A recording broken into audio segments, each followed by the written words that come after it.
Hey guys, what's going on? Welcome back to IAD-TV. This is episode 6 this evening, and it's August the 20th, 2013. And tonight we are going to be talking about the neutral game and how it relates to game flow in Guilty Gear. First and foremost, as always, thank you very much for all your input and feedback. You guys are awesome. You've been keeping that up really well and giving me lots of ideas and things to go off of as I continue doing the show. And one more thing before I kind of get started is Twitch or OBS or something tonight is not really caring for what I'm doing. So there may be interruptions and this video may end up getting split up a little bit. I'm getting disconnects for like 5 or 6 seconds every once in a while. So if the stream dies, just don't panic. I'll be right back. It doesn't seem to be permanent, but we may just have to do this episode in bits and pieces. So I apologize in advance if the internet or the powers that be between here and Twitch servers decide to give me a big old fuck you. So, but anyway, welcome back again. Again, thanks for the feedback. Really appreciate it. So, tonight we are going to talk about the neutral game in Guilty Gear. I'm hella quiet. Does anybody else have a problem with the microphone? Because nobody said anything yet. It's maxed out, and I don't really want the white noise by boosting it. Everybody cool? Before we keep going, let me know, because I want to make sure everybody can hear what I'm saying. It kind of defeats the purpose if nobody can hear what I'm saying when I'm trying to do a tutorial. So, here, let me put the game sound with it. You're at normal volume? Okay, cool. Just making sure. Thank you. So, back on topic. The neutral game in Guilty Gear and Arc System games in general is kind of a difficult topic. And, it's difficult because neutral in Air Dash games is so much faster and there's so many more options and things to deal with that it's kind of a thing that often gets overlooked by new players and veteran players too. I freely admit that I think my neutral game is one of the weaker parts of my game in Guilty Gear and other ArcSys games, and it's very easy to misunderstand how the neutral game works in Guilty Gear. So tonight we're going to give some general overviews. I'm going to give you some tips and ideas on what you can do to better understand the neutral game and to hopefully better utilize your character's neutral game.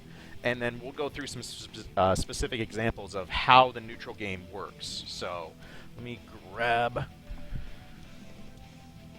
little Anji here. That's not the right color. I have plus R. I want a new color. Deal with it. And it doesn't particularly matter who we do for this first part. We'll just grab... Yes, Slayer. That sounds good. Let's get a stage that looks halfway decent. So, let's talk about what makes the neutral game in general kind of difficult to get used to with Guilty Gear and ArcSys games in general. The first thing that kind of makes the neutral game overlooked and kind of difficult is that it's really easy to start offensive pressure, mix-ups, and just generally be aggressive in Guilty Gear in these games. You have so many ways to get to your opponent or for your opponent to get to you, and it's really simple to kind of start your very basic offensive games, so neutral kind of gets overlooked. The next thing is that neutral is not the flashy or super fun part of the game, so to speak. It's more of an important fundamental, and it's really easy to kind of go, yeah, I kind of know what I want to do in neutral game, but I'm more interested in hype and figuring out this new setup or this new reset or this really ridiculous punish combo, that sort of thing. So it's really easy to overlook the neutral game, and it's very important not to. The thing about the neutral game in Guilty Gear, and this is true for almost all fighting games, but it's especially important in Guilty Gear because of how different character options are, is that it's very fluid. There's not a hard and fast or a bound rule or set of rules of how to play the neutral game in Guilty Gear. It very much is going to determine on what character you're using, what character you're facing, and then it changes depending on matchup to matchup very, very quickly. I can't give you like the 10 Commandments, neutral game, and be like, here you go, you will now be an excellent neutral game player. It doesn't quite work like that. So I'm going to give some general overviews and things that will apply to every character, and then I'll give some specific examples with a few different characters. But part of the neutral game learning process is really knowing not just the character you're playing, but knowing your matchup against the character you're facing. So keep that in mind as we go through this episode. And then just one more note is that because Guilty Gear has such a strong offensive game, mix-ups and Okazeme and pressure are so good in this game, it's not uncommon for matches to get someone on the defensive and then they just never get out. You've probably watched a stream and heard someone talk about a matchup and they'll describe it as first knockdown wins. And it's kind of half joking, but there are some cases where somebody gets one knocked down and then they just take the other person on a fucking ride and they never get out. And so the neutral game flashes by and all of a sudden you're playing constant Okazeme and defense and baits and all that, and then you never really see the neutral game again. That's not unheard of at all in Guilty Gear. So it's one of those things that kind of gets overlooked really easily, and those are some of the things that cause it to be that way. Neutral in general is often a really big source of mistakes and bad decisions in new players and veteran players play, but especially new players. It's very easy to be struggling in a specific situation or matchup and think you're struggling with something relating to a latter part of the match. Like, a good example would be, say someone is really struggling getting in on Slayer, for example. Say they're really having a hard time dealing with Slayer's anti-air down S, his 2S, where he kicks his leg up in the air. A player may look at that and go, man, I can't beat this move. Every time I jump in, I get stuffed. It seems to cover all my entry points. And then I just get knocked down, and Slayer takes me for a ride. And what they may be missing is that they may be playing the neutral game poorly. They may be approaching the wrong way. They may be not baiting Slayer into doing something that isn't to his strength, that sort of thing. So it's very important when you're analyzing your wins and losses and where you think you're making mistakes or struggling. A lot of times a mistake in the neutral game costs you down the road, and it may not be obvious right away. So that's one of the goals with this episode, is to try and make it a little bit more easy to pick out where maybe your neutral game is being weakened or you have holes in it, and then you get further along and maybe you can, see where Slayer got in on me and started wailing on me because I have this gaping hole in my neutral game and he's just getting in too easily, that sort of thing. So, with all that being said, let's start with the very basic premise. What is the neutral game? The neutral game is a broad fighting term, and it means basically what it sounds like. The neutral game is when neither player has a distinct offensive advantage going for them. You often hear tools like movement, footsie, spacing, poking. These are terms that often go hand in hand with the neutral game. So just for a super broad perspective, if I'm Anji and I'm in the neutral game, we're both spaced apart. We're both looking to get in and do our offensive advantage. Obviously, Anji, as a character, excels when he's up in someone's face and is doing pressure strings, when he gets a knockdown and can start butterfly Okazeme, that sort of thing. So that's where he wants to get, but he can't just start the round there. You have to get there first. So the neutral game is where you space yourself around and you kind of go back and forth, play your footsie, and you try to create the opening for offensive advantage. At the same time, you're also trying to prevent your opponent from getting in and creating his own offensive advantage. So, in general, neutral is where you're trying to cover space with good pokes. It's where you're moving around and creating the kind of range that you excel at. In Anji's case, he really excels at this kind of middle range where his forward slash, his standing heavy, where they can hit, where his sweep kind of hits at max range. So his goal would be to get into that range and then look for a knockdown, that sort of thing. So how do you play the neutral game, quote unquote? And like I said, this is a fluid idea. There isn't hard and fast rules here. So we're going to break it down into the tools that are parts of the neutral game and how you should utilize them. And first and foremost, movement. Everybody has movement options. Some characters more than others, but movement is a very, very important part of how you do the neutral game. if I want to be at this range, about a character, two characters away, the idea is that I move into that range. Well, this is where the neutral game becomes difficult to deal with in Guilty Gear, because movement is amazing in this game.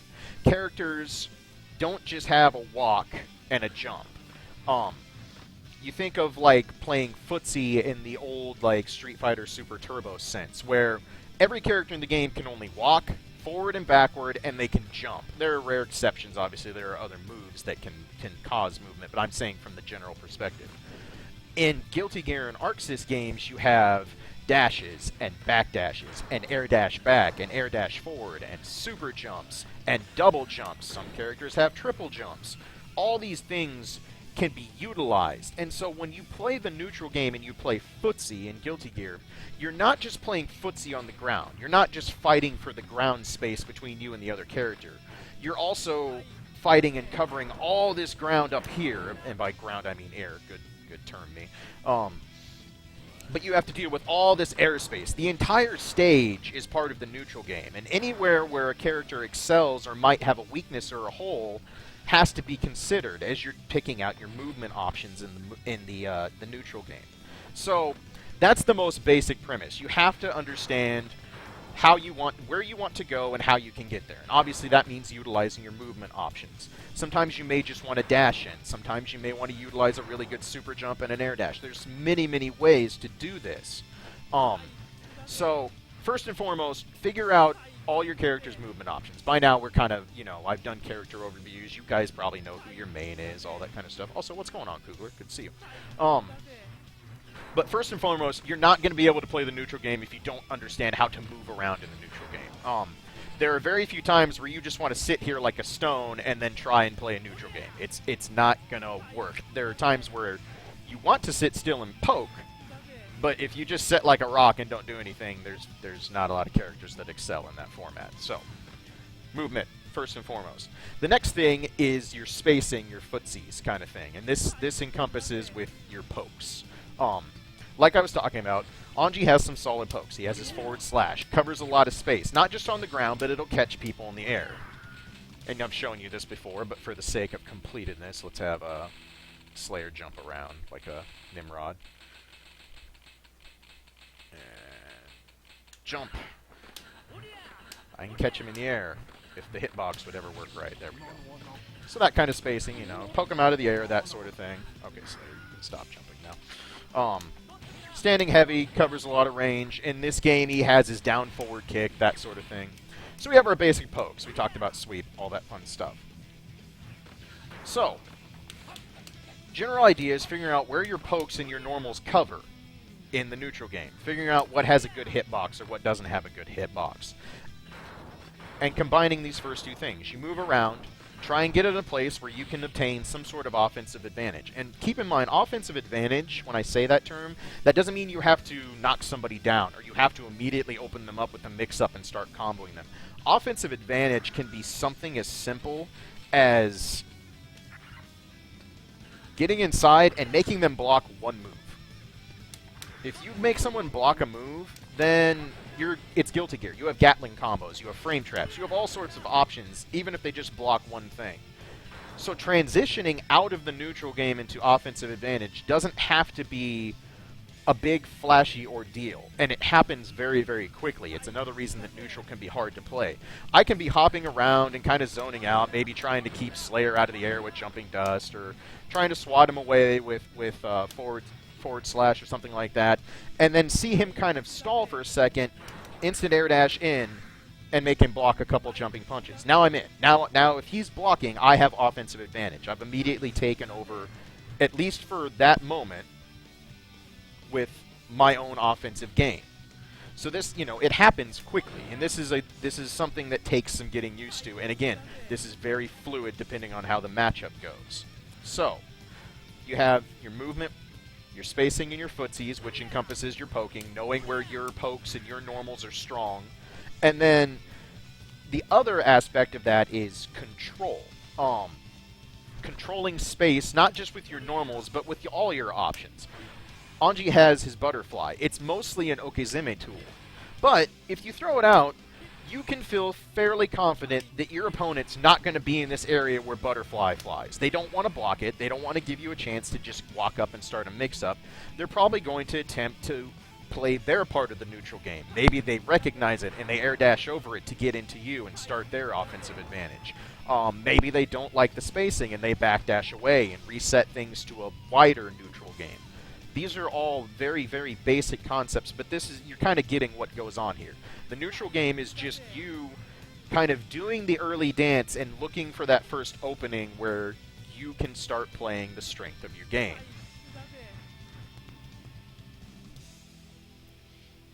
And these are all basic.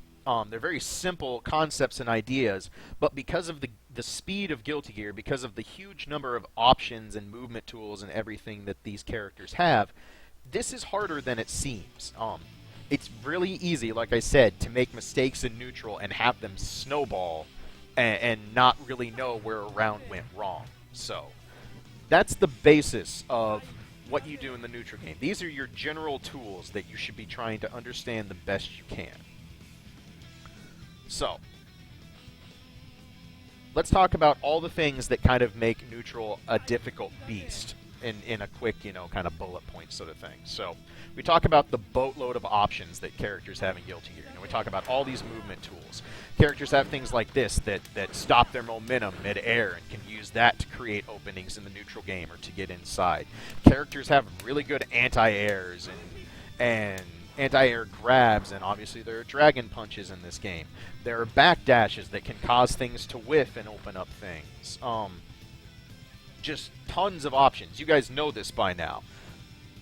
Characters in Guilty Gear have really good options and really, really large toolboxes to play with. The more tools you have, the more things you have to consider for your part of the neutral game and for your opponent's part of the neutral game. So, lots of options mean lots of things to consider while you're playing the neutral game. We talked about the mobility. Characters have amazing mobility in Guilty Gear. Even characters like Justice and Potemkin, who can't really do a lot, they don't have dashes, they don't have air dashes, still have ways to get around. Potemkin has very large sweeping normals that stuff a lot of things. He has the flick, which allows him to return a projectile and create his own ability to walk through the neutral game. Justice has command air dashes with her force breaks, that sort of thing. So, mobility is always an issue, even with characters that don't necessarily excel at it. And then you go up to characters like Dizzy and Eno, who have double air dashes. You have Milia, who has a double air dash and amazing neutral game tools. I'm actually going to talk about those in depth a little bit later. Chip, who has his teleports, are a huge threat in the neutral game because he has ways to just move without the typical movement options. He just disappears, reappears. I mean, teleport. I pretty much said that verbatim. Don't you guys love when I just sound like a dictionary while trying to teach you Guilty Gear? So, but extreme mobility. And then Guilty Gear is full of good pokes. I mean, this, for Anji, this is an average poke. And this is still a pretty damn good move. There's lots of things that can happen with this. It has auto guard on it. It has wide sweeping moves. It's cancelable into other long-reaching normals. There's all sorts of things. That's a basic Guilty Gear poke, and it's strong. Slayer, let me change my controllers just to give a different perspective real quick. We will just record. That'll make it simple. Slayer has very long-standing pokes, things that reach a long ways like forward heavy. Even his stand jab is a simple good poke. Low kick, low heavy, reach, you've seen this now when I did the character profiles. Characters have good normals in this game. You don't have a lot of just, I don't really have to worry about that normal, it's not going to be an issue. No, there's very few useless pokes and normals in Guilty Gear. So, when you combine that with options and movement, and now poking and zoning and spacing tools, and then you take the last element, which is just the speed of the game. It's a fast game. You guys have watched matches of this now. You probably all gotten to play matches of Guilty Gear if you're new and since you started watching this series. It's a fast game, which means the transitions into and out of neutral are also fast. Everything goes at a good clip in Guilty Gear. You can be playing neutral, and half a second later, somebody's knocked down, and it's neutral game's over, and now it's a whole new ball game. It doesn't take a lot. So,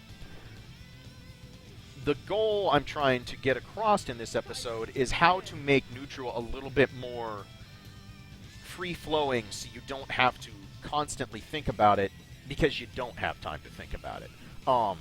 This is all going to sound like really overwhelming because I'm going through a lot of options and ideas and concepts that are, again, very fluid because of character matchups and all that sort of thing. So, but the nice thing is don't let all these things I'm talking about overwhelm you, because the more you play, the more this is just going to become second nature. Your brain will do a lot of this post-processing for you, so we'll talk about that a little bit more later. Before I go further, let me talk about some things that are often associated with the neutral game, but may not, are kind of their own little world. And the first thing I want to cover is zoning. Zoning is a very broad term, and it means different things in different games and to different characters. It's kind of a relative term. You could be zoning in the neutral game solely to try and bide some time or build some meter or let your burst come back. You could be zoning because that's where your character excels and it's by far, their best option. Justice is an example of this. Justice zones in this game because that's how Justice excels. That's where she is at her strongest. She wants to keep the character out at all times. So she will be zoning, and it looks similar to playing the neutral game. She's controlling space with fireballs. She's preventing your jump angles and stuff like that. But it's different than playing the raw neutral game, because when she has her zoning tools out, that's to her advantage. Not only does she keep you away, which is what she wants, but it's what allows her to set up her damage and her best options. So just because you're zoning does not necessarily mean you're playing the neutral game. The two do intertwine, but it's one of those terms that can kind of get used. You might hear someone describe a situation as like, oh, I was zoning him out with Butterfly and Force Break Butterfly, and it's a relative term. Don't let the two be coinciding at all times. There is a difference between zoning in the neutral game and zoning for other reasons, so keep that in mind. The other thing to keep in mind is the corner game. Come here, Slurp. Just because one character is at or near the corner does not necessarily mean the neutral game isn't still going on. If a character has a lot of meter or a good reversal super or like dead on time, which can catch a lot of things, just because they're in the corner doesn't mean neutral has ended. That being said, if a character is getting at or closer to the corner, they are running out of space. They have less options. Anji can go all the way back here or all the way forward. Slayer can't go backwards anymore. There is a wall there.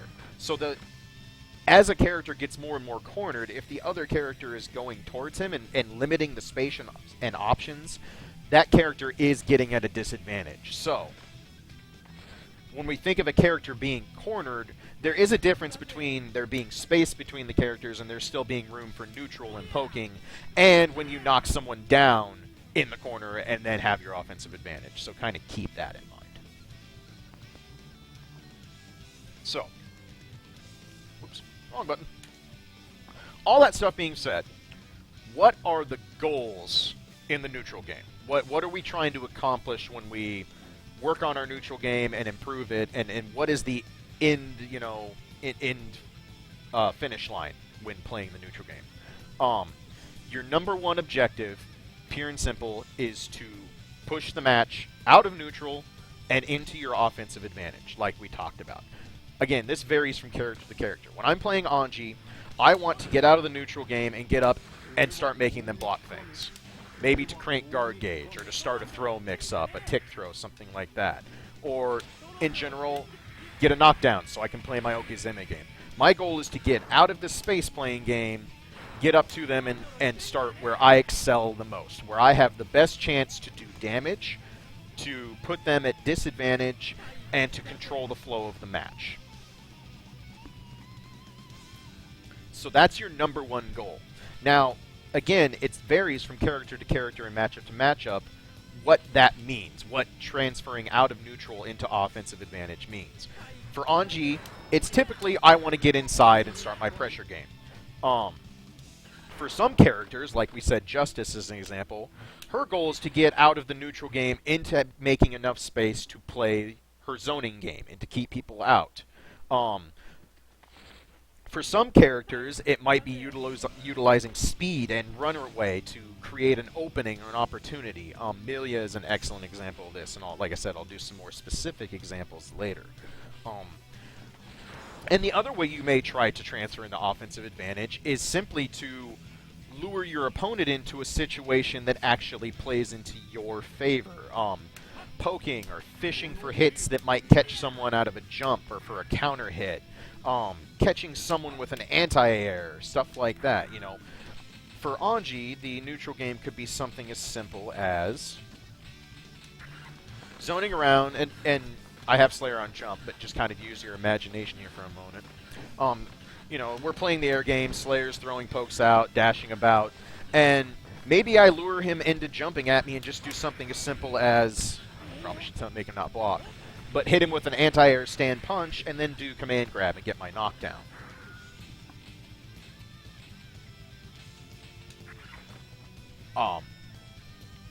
You can always work on baiting your opponent into making the mistake instead of forcing yourself onto them and opening them with a mistake. You don't always have to be the aggressor in Guilty Gear, or any fighting game for that matter, to transition out of neutral into offensive advantage. You can let people hang themselves. You can let people get over aggressive and create openings or take risks that don't actually work in their favor. There's many, many ways to transition out of the neutral game. And again, it happens very quick, and your decision-making has to kind of rattle off at a fast pace. So, all this fluidity and all these options is kind of difficult to deal with at first. And so I know this is a lot to hammer out, but it'll make more sense when I do some specific examples for you. So stick with me. Let's see.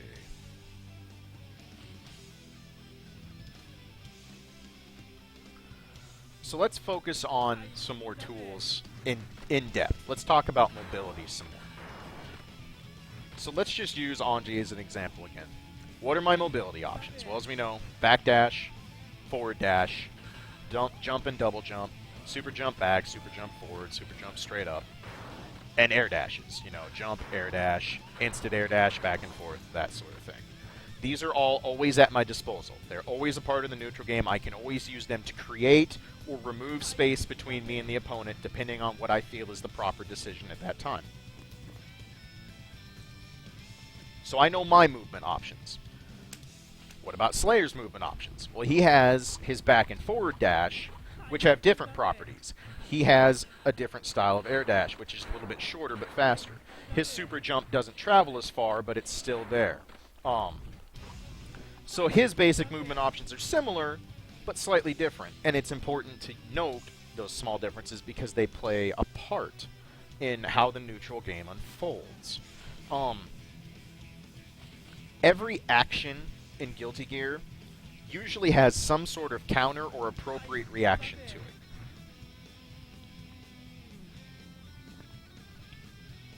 So, let's use a very basic example. I'm Slayer, and I see Anji trying to zone me out with butterflies. He doesn't want to come near me. He's decided to kind of create space and bide his time, and he's just going around with butterflies. So, I realize that if I want to deal with this, the best way is for me to either dash forward and use the invulnerability that his dash has, so I could dash through the butterfly and get into my ideal range, or maybe I predict the butterfly and air dash over, get into my ideal range, score a hit, maybe even score a counter hit, start a combo, that sort of thing. So Anji's zoning with a butterfly, using that, I use my mobility tools to move out of the neutral game and shift into offensive advantage. So let's take that one step further. So now Slayer is going to air dash at me. And just going to air dash, maybe does jumping heavy. Air dash does jumping kick. Well, What are my responses to that? In general, with Anji, it would be forward punch. Forward punch is a good way to stuff instant air dashes. So every option and mobility step and all these things have ways to be countered in Guilty Gear. The important thing is that you don't really have a lot of time to go through your entire list of all those options and immediately pick out the reaction. You just kind of have to know and do it. And again, it all starts with the mobility options. The best thing you can do to get a grip on your neutral game is to really understand how to create your space and mobility and how to utilize all your mobility options. Anji's are kind of the base of Guilty Gear. He doesn't have any special mobility options for the most part. But again, characters with double air dashes, characters with triple jumps, teleports, all these things, you have to really consider all the options that you have and all the options they have to move and create the openings and spaces in the neutral game.